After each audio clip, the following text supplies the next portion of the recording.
வணக்கம். நான் ஸ்ரீ சுந்தர Gnanananda. Guha YouTube channel வாயிலாக உங்களை காண்பதில் மிக்க மகிழ்ச்சி. அதாவது ஒரு அன்பர் ஒருத்தர் நம்மளை தேடி வந்திருந்தார். வந்தவர் கொஞ்ச நேரம் பேசிக்கிட்டு இருந்துட்டு தன்னுடைய பையனுடைய நிலையை பற்றி என்கிட்ட சொன்னார். என்ன அப்படின்னு கேட்டிங்கன்னா, எதை யாராவது கேட்டால் யோசனை பண்ணாமல் செஞ்சிடறான். அவங்க வாங்குறவங்க அவனை ஏமாத்திடுறாங்க.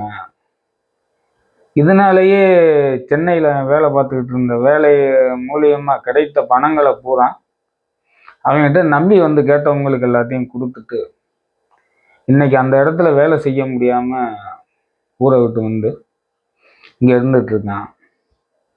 இவனுடைய நிலை இந்த அளவுக்கே இருந்துகிட்டு இருக்குது சாமி அப்படின்னு சொல்லி அவருக்கு ஒரு ஆதங்கம். தன் மகனுடைய நிலையை நினைத்து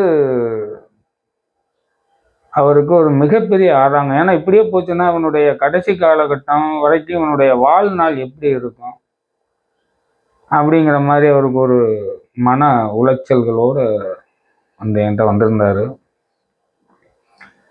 தானம் கொடுப்பது அல்லது நம்பி மற்றவர்களுக்காக நாம் ஒரு காரியம் செய்யறதா இருந்தால் நம்ம தகுதியையும் அவர்களுடைய தகுதியையும் உணர்ந்து நாம் செய்யணும்.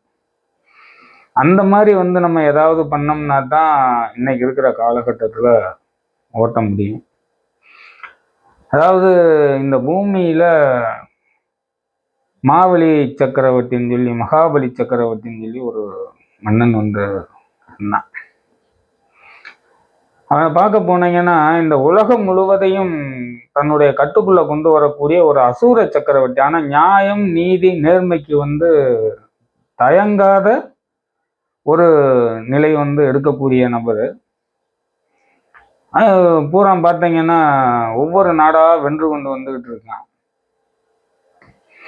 அப்ப மேலோகத்தில் இருக்கக்கூடிய இந்திரர்கள் தேவர்கள் பூராமே ஒன்று திரண்டு பெருமாள்கிட்ட போய் இந்த மாதிரி எல்லா நிலங்களையும் எல்லா லோகங்களையும் 14 லோகங்களையும் முழுமையா தன்னுடைய கட்டுக்குள்ள கொண்டு வந்துகிட்டு இருக்கான், அதை எப்படியாவது தடுத்து நிறுத்துங்க அப்படின்னு சொல்லி பெருமாள்கிட்ட போய் சொல்றாங்க. அப்ப அவன் அந்த காலகட்டத்தில் ராஜ சுய யாகம்னு சொல்லி ஒரு யாகம் மிக பிரம்மாண்டமா நடத்திட்டு இருக்கான். அந்த நேரத்துல வாமன அவதாரம் எடுத்து, அதாவது குள்ள அவதாரம் எடுத்து அந்த மாபலி சக்கரவர்த்தி கிட்ட போய் இந்த மாதிரி நான் வேதம் சம்பந்தப்பட்ட வியாக்கணங்களை நான் நடத்தணும், எனக்கு ஒரு 3 அடி கொடு அப்படின்னு கேட்குறேன். அந்த நேரத்தில் அங்க இருந்த சுக்கராச்சாரியார் சொல்றாரு, இது மிகப்பெரிய ஏமாற்று வேலை, அவர் ஆள் குள்ளமா இருக்காருன்னு நினைக்கிறீங்க, அவர் அண்டாசாரத்துன்னு சொல்லக்கூடிய இந்த லோகங்களை பூரா தன்னுடைய கட்டுக்குள்ள வச்சிருக்கிறவர் அப்படின்னு சொல்லும்போது இவன் ஒரு அருமையா மாவலி சொல்றான், கொடுக்க நிமிர்ந்த கை தாளாது, கொடுப்பதை விட எனக்கு என்ன பெருமை இருக்குது அப்படின்னு கேட்டுட்டு கொடுக்குறான். அது கொடுக்கும்போது பார்க்க 3 அடி தானே எடுத்துக்குங்க அப்படின்னு சொல்லும்போது ஒரு முதல் அடி கீழையும் 2வது அடி விஸ்வரூப தரிசனம் எடுத்து வானத்துல 2வது அடியை வைக்கிறாரு.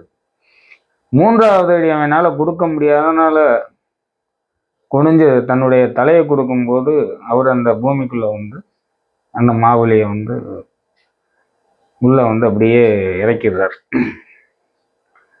இத அழகா பெரியாழ்வார் அருமையா சொல்லியிருப்பாரு, மாவலி வேள்வியில் மானுருவாய் சென்று மூவடிதா என்று இறந்த எம் மண்ணினை ஓரடி இட்டு 2ஆம் அடிதனிலே தாவடி இட்டவனால் இன்று முற்றும், தரணி அளந்தானால் இன்று முற்றும் அப்படின்னு சொல்லி ஒரு அருமையா பாடல்ல சொல்லியிருக்காரு.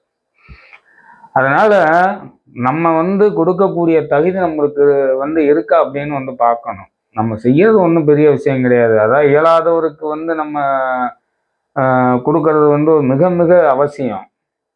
ஆனால் நம்மளை ஏமாற்றக்கூடிய நிலையில் இருக்கிறவங்ககிட்ட வந்து மிக கவனமாக இருக்கணும். ஏன்னா இது கலியுகமாக இருக்கக்கூடிய நிலை இருக்கிறதுனால நாம் முடிந்த வரைக்கும் மற்றவர்களுக்கு உதவி செய்வது வந்து நம்மளுக்கு வந்து ஆபத்தாக முடியக்கூடிய நிலை இருக்கக்கூடாது. அதனால் மிக கவனமாக வந்து இப்போ இருக்கக்கூடிய கலியுகத்தை கடக்க வேண்டிய ஒரு நிர்பந்தம் இருக்கிறதுனால தம்பிகிட்ட எடுத்து சொல்லுங்க அப்படின்னு சொல்லி அவரை அனுப்பிச்சி விட்டேன். அதனால் ஈகை குணம் என்பது இருக்க வேண்டும். ஆனால் அந்த ஈகை குணத்தை வந்து மற்றவங்க வந்து அதை தவறாக பயன்படுத்தக்கூடிய நிலையை ஏற்பட்டால் அதனால் நாம் இழப்புகளை சந்திக்க வேண்டிய ஒரு நிர்பந்தம் வந்து உருவாயிரும்.